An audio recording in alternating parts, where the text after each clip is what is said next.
When I speak with conscious leaders who want to start their podcast, a very common question I get is, should I do only audio or also a video podcast? And I get that question also from people who have started a podcast and maybe you already have an audio and you're considering, should you switch to video? 6.5 years ago, when I started my podcast, I did one episode audio and went directly to video. In this video, I will explain the pros and cons of each, as well as how I do it in the end with my podcast, The Light Leaders, and what I find works best for most people. So let's start with the pros and cons for each. So when you look at the audio, obviously, one big pro is that it's much easier, right? And that's a big thing because a lot of people don't start because they're overwhelmed by the tech, by many things. For example, what camera should I buy? What background do I need? How I look, like for example, here I'm on video, looking, okay, is my hair okay? How do I look? Wearing something, well, literally, if you do audio, you could record a podcast in your pajamas. So easy. Now, when we look at the cons, well, it's obviously not going to perform well on YouTube.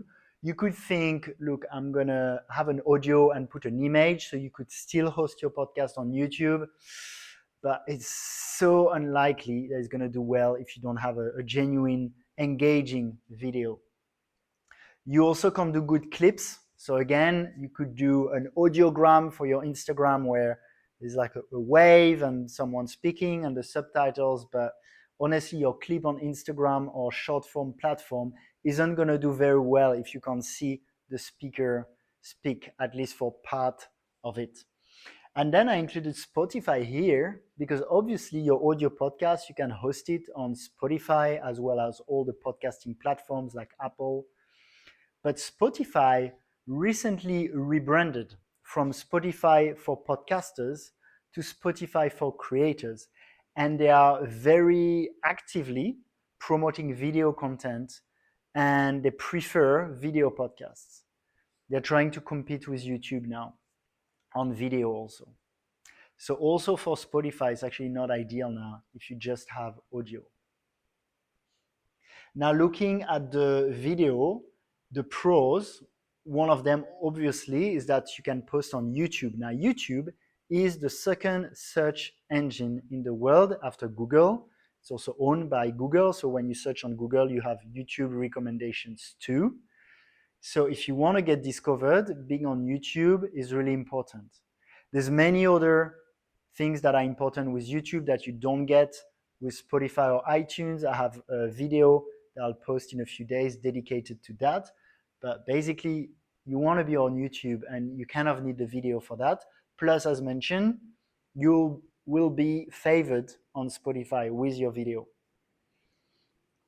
Another pro are the clips. So especially if you're going to do an interview with someone who has a big following, having a clip that you can post on your Instagram and add them as a collaborator is going to be a huge marketing, a huge promotion for your podcast. With audio, it's kind of hard to get discovered between no YouTube and no good clips. It's really hard. So the clips, I especially leverage it when I interview people with a big following. I make sure I get a lot of good clips for Instagram and ask them to be a collaborator. But you could do the same with TikTok or Facebook if you use them too, or YouTube Shorts. Now, another pro in a day and age in 2025 is that you can use your phone. You can use AI also for editing. So it's not as complicated as it was.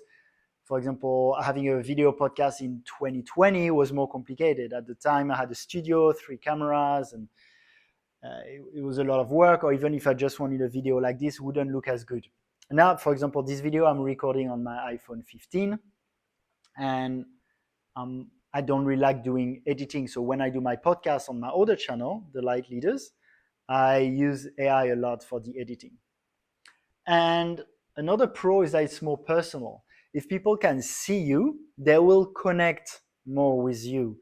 It's different to hear someone and to actually see them speak. Even if they're going to watch only part of it, it's important that they see you. So it's more personal. Now the cons of the video, well, obviously it's going to be a more complicated shooting, right? You'll care about, okay, what's in the background, how do I look? So that's important. And another one is video editing. So you might end up wanting to do a lot of video editing. If you just have a podcast, I don't recommend that. Sometimes I put a couple of photos in the intro, but basically don't be a perfectionist and then it solves this. But if you do video, you might end up thinking, okay, editing is more work, and also having the whole setup, how do I look, all this. So that's basically the pros and cons. I definitely encourage people in 2025 to aim for a video podcast if they can. Because of these reasons, I think it outweighs, the pros here outweigh the cons. And again, if you want to make it easier, don't do much editing. Basically, you shoot and it's ready to go. And also don't overthink it. Don't be a perfectionist. And it's always nice, even if you don't have the most perfect background and makeup and whatever, to have people see you and connect genuinely with them face to face. Now, what I recommend is actually a little bit of a blend where we do video, but as mentioned, you don't do much editing and you do something that's audio friendly. So if someone were to only listen, they would still get most of it, almost all of it. And so I recommend that because of the behaviors of people and as well as myself. So what happens for me when I discover a podcast? Typically, I'll be searching something on YouTube and maybe a podcast comes up. So I might search how to get a six pack, and there's a podcast about getting in shape at the gym, including a six pack. And I'm like, okay, I'm gonna watch that podcast, but maybe I'll go on YouTube and just watch the 5 minutes in the chapters that are about this, and I look at the screen, and then I'll think to myself, oh, that whole episode seems great. Let me find it on Spotify and listen to it tomorrow while I drive to work. And that's a typical behavior a lot of people do. And then they're subscribed on Spotify. And then 2 months later, they're on a plane trip and they're going to just look at their podcast and listen to you. So I still think it's important to be on Spotify, on Apple Podcasts, and to be audio friendly and to do minimum editing. But at the same time, having the video on YouTube, prioritizing YouTube for SEO, for being discovered, and creating clips, especially when you have a guest with a big following, are so important that you want to have the podcast with a video without being too perfectionist. That's for most people.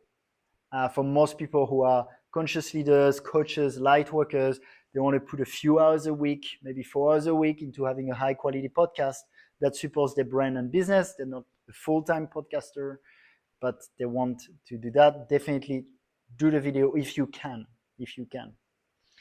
I hope that was helpful. If you have follow-up questions, if you want to have my opinion on maybe the show you want to create, I'd love to offer you a free strategy session. If you look at the link in the description, you'll have all the information there, and I look forward to speaking with you. And one more thing is, what is your main takeaway from this? Do you want to create your podcast as a video, as an audio? How do you want to play with that? Let me know in the comments. And if you have any follow-up questions also, please let me know. I read all the comments and reply to all of them. Have a beautiful day.